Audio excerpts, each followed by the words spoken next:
মানে গরু পালে এখানে, অনেক ভালো ভালো গরু পালে, না বড় বড় গরু পালে। আর সামনে তো কোরবান আসতেছে, অবভিয়াসলি সামনে যেহেতু কোরবান আসতেছে। এই জি গরু ইয়ার নাম, আচ্ছা ওদের এটা, ওদের একটা পেজ পেজ আছে বা ওদের ইয়া আছে, এটা বড় একটা মানে অথরিটি আছে এই গরুর খামারের, বিকজ ওরা এটা হলো সিজন এগ্রো, না সিজন এগ্রো, সিজন এগ্রো, এই তো ওদের এটা পেজ আছে বা ওদের ইয়া আছে, এটার সাথে ঘুরে আসতে পারেন। আর এই মানে ওরা নর্মালি সেল করে, আফটার মার্কেট সেল করে, হোলসেল দেয়, বা আবার হলো আপনার কোরবানি যেহেতু আসতেছে কোরবানির সময় সেল করবে। গরুর খামারটা যদি আপনাদের সাথে একটু শেয়ার করি, দেখেন গরুর খামারে কতগুলো গরু, মধ্যে 35 থেকে 40টা গরু রেডি করতেছে। এগুলা মানে 90% গরু আবার ইয়াতে চলে যাবে, কোরবানির জন্য চলে যাবে। তো গরু মাশাল্লাহ সবগুলা মনে করেন যে মানে 2-3 লাখ টাকার গরু এখানে কমে নাই।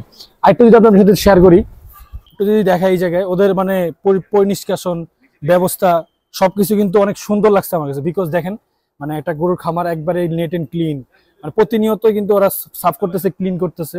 আবার এই যে এইখানে হলো মানে এই যে খাবার দেয়, খাবার দেওয়ার মানে প্লেসটা মানে একদম খামারের যে সুন্দর পরিবেশ একবার বুঝে দিতেছে।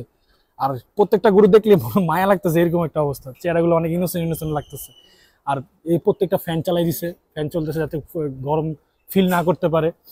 সো অনেক সুন্দর, মানে বিষয়টা আমার কাছে ভালো লাগছে। আর খামার তো এত কাছ থেকে আমাদের দেখা হয় না, বিকজ আমরা তো যে জায়গায় থাকি ওই জায়গায় খামার দেখাটা অনেক ডিফিকাল্ট। সো এই জায়গায় আমরা খামার দেখতেছি আর সুন্দর লাগতেছে, বিষয়টা ভালো লাগতেছে। আর সামনে তো কোরবানি আসতেছে, চাইলে ইনশাল্লাহ আপনারাও চাইলে এখান থেকে গরু পারচেস করতে পারেন। সো সিজন এগ্রো এটা হলো ওনাদের মানে আউটলেটের নাম। সো আপনারা যদি কোনো সময় যদি মানে গরু বা কিনতে চান বা ইয়া করতে চান, ইনশাল্লাহ আপনি যতটুকু পারেন এখান থেকে মানে অর্ডার দিতে পারবেন, আমরা ওই ইয়াটা করে দিব আমাদের ভাই বাদারেরই।